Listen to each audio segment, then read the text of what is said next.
Shri Venkateswara gold తాకట్టులో ఉన్న మీ బంగారాన్ని విడిపించి కొనబడును.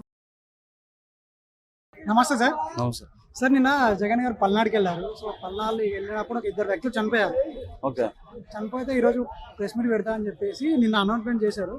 అన్నట్టుగానే ప్రెస్ మీట్ పెట్టారు. అయితే ప్రెస్ మీట్లో వచ్చేసి వీళ్ళ గురించి ఏమైనా మాట్లాడతారవచ్చు, సంఘీభావం తెలుసుకోవచ్చు అనేసి అనుకున్నారు. కానీ దాని గురించి కాకుండా వేరే విధంగా మాట్లాడారు. సో దాన్ని ఏ విధంగా చూడొచ్చు? సో అందుకే కదా వాళ్ళ పార్టీ కూడా షట్ డౌన్ అయిపోయింది. సో వైనాట్ 175 నుంచి 11కి వచ్చిందంటే కనుక సో ఆయన వల్ల చనిపోయిన వాళ్ళు కనీసం వాళ్ళ గురించి ఏం మాట్లాడలేదు కదా. సో మోస్ట్లీ ఆయనకు ఉండాలన్నమాట. సో ఇలాంటివి చేస్తేనే కదా నెక్స్ట్ ఎలక్షన్స్లో కూడా వాళ్ళకి కొంచెం మెజారిటీ వచ్చేది. సో అయితే నేను చాలా తీవ్రంగా ఖండిస్తున్నాను అనమాట. అంటే జగన్ గారు ఎటైనా పోతా అంటే పర్మిషన్ ఇవ్వట్లేదు అని చెప్పేసి కూడా అంటా ఉన్నారు. అంటే భయపడుతున్నారు.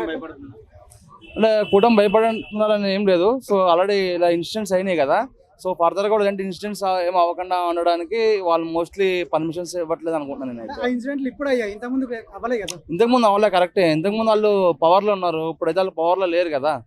సో ఇప్పుడు పవర్ లేరు కాబట్టి వీళ్ళ మీద కొంచెం జగన్ మీద జాలి దయతో ఇంకా పబ్లిక్ ఎక్కువ వస్తారు కాబట్టి ఇలాంటి ఇన్సిడెంట్స్ జరుగుతాయని చెప్పి ఇవ్వట్లని చెప్పి అనుకుంటున్నా. And next one more thing వచ్చేసి లాస్ట్ టైం అల్లు అర్జున్ వచ్చినప్పుడు కూడా ఇలాగ ఒక ఇన్సిడెంట్ జరిగింది కదా. సో అది దృష్టి పెట్టుకుని వాళ్ళు పర్మిషన్స్ ఇవ్వడానికి ముందు వెనక ఆలోచిస్తుందని చెప్పి అనుకుంటున్నా. ఏంటి జగన్ గారు వస్తే 100 మంది వస్తారా? నో జగన్ వస్తే 100 మంది వస్తారని చెప్పట్లేదు నేను. అవును,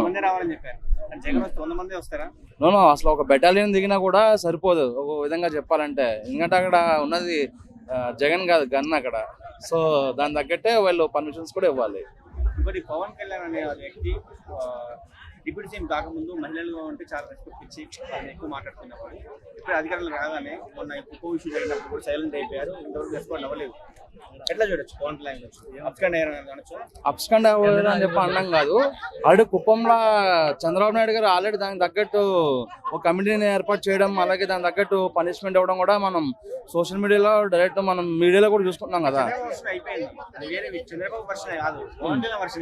సో కుప్పం మెయిన్ చంద్రబాబు నాయుడే కదా. సో ఆయన ఆల్రెడీ దాని గురించి పట్టించుకున్నప్పుడు ఇక పవన్ కళ్యాణ్ దాని గురించి మాట్లాడాల్సిన అవసరం లేదు. మేబీ సందర్భం వచ్చినప్పుడు మాట్లాడతారేమో.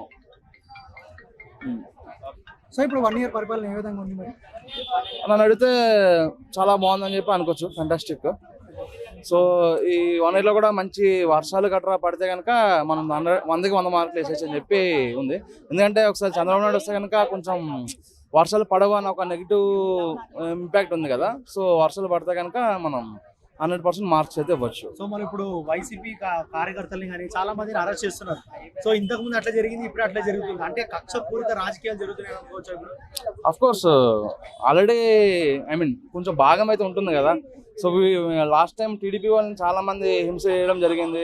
అలాగే మన స్పీకర్ కదా రఘునందన్ రావు గారు నేను కొట్టడం కూడా జరిగింది కదా స్టేషన్ తీసుకెళ్ళి.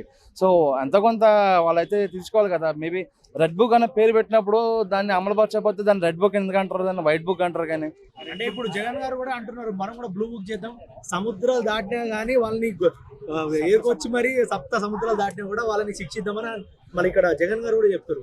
కరెక్టే, బట్ రెడ్ కొన్నంత పవర్ బ్లూకి ఉండాలి కదా. రెడ్ అంటేనే మనకు తెలుసు కదా, రెడ్ బ్లడ్ అంటారు కదా. సో రెడ్ బ్లూవే. సో బ్లూ కానీ సీన్ లేదని చెప్పి నేను అనుకుంటున్నాను. నేను ఏదైనా ఒకటే బుక్ అది రెడ్ బుక్ అని నేను అనుకుంటున్నాను. అయితే ఏది ఇక అన్ని అన్స్టాపబుల్ అనే చెప్పచ్చు ఒక వర్డ్లో చెప్పాలంటే కనుక. సో ఆల్రెడీ ఇంతకుముందు ఒక డైలాగ్ కూడా మనకు తెలుసు, కొట్టారు తీసుకున్నాము, ఈసారి మా టైం వస్తుంది మేము కొడతాం అన్నారు కదా. సో ఆ డైలాగ్ మళ్ళీ మీరు తమ్ముళ్ళు వేసుకోవచ్చు. సో కూటమి ప్రభుత్వం 2000 నొక్కేసింది అనేసి అమ్మఒడిలో ఇది 15,000 ఇస్తామని చెప్పేసి 13,000 ఇచ్చారు, 2,000 నొక్కేశారు. అంటే మేబీ జిఎస్టీ అయినా ఉంటాయి కదా. సో ఆ ట్యాక్సెస్ కట్టే ఉండొచ్చు.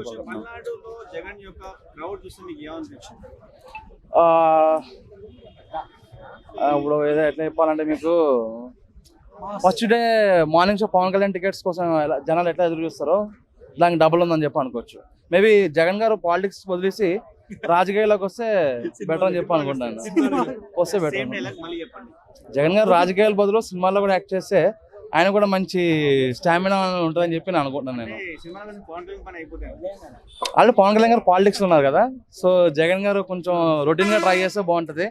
ఈ వైనాట్ 175 లాంటివి కూడా మనం టైటిల్స్లా సిరీస్లో తీసుకుంటే ఇంకా మంచి మైలేజ్ వస్తుందని చెప్పి అనుకుంటున్నా పార్టీలో.